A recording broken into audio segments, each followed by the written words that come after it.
আমরা এখন গিয়েছিলাম একটু বাজারে। আমার ভাগ্নি আসছে, মানে আমার শাশুড়ি মার নাতনি শিলিগুড়ি থেকে আসছে দিদাকে দেখতে। আমার শাশুড়ি মা তো খুব অসুস্থ, তাই দেখার জন্য আসছে।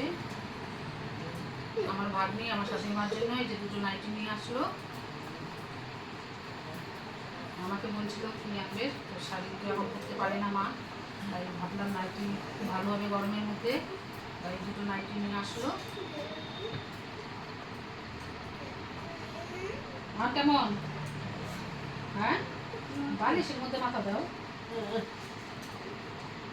আমার শাশুড়ি মা একদম ভীষণ সিরিয়াস, জ্বরটা কিছুতেই সারছে না। কালকে আবার নিয়ে যাওয়া হবে ডাক্তারের কাছে, দেখা যাক কি বলে।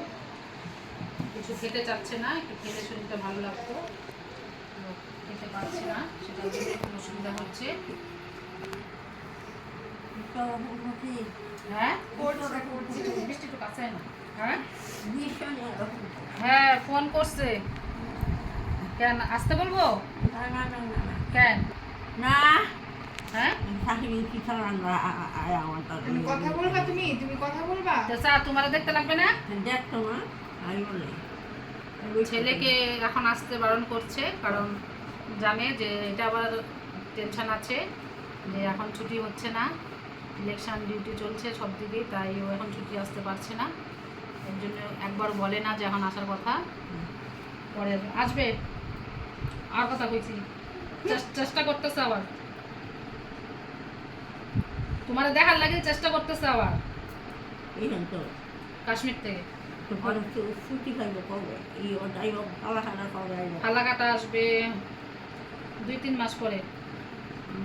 মায়ের ছেলের ট্রান্সফার হয়ে গেছে ফালাকাটায়, তো এখন কাশ্মীরে আছে। এর জন্য মা ভাবছে একবারে ট্রান্সফার নিয়ে আসার জন্য, এখন আসলে পরে আবার যদি দেরি হয়। কিন্তু ও চেষ্টা করছে আসার জন্য, মাকে দেখার জন্য। ওখানে থেকেও তো মনটা ভালো লাগছে না, বারবার ফোন করছে, ফোনে দেখছে মাকে। ফোন করবা? কথা হ্যাঁ, কেন ভালো আছো? আচ্ছা, ভালো থাকলেই ভালো। ঠিক আছে।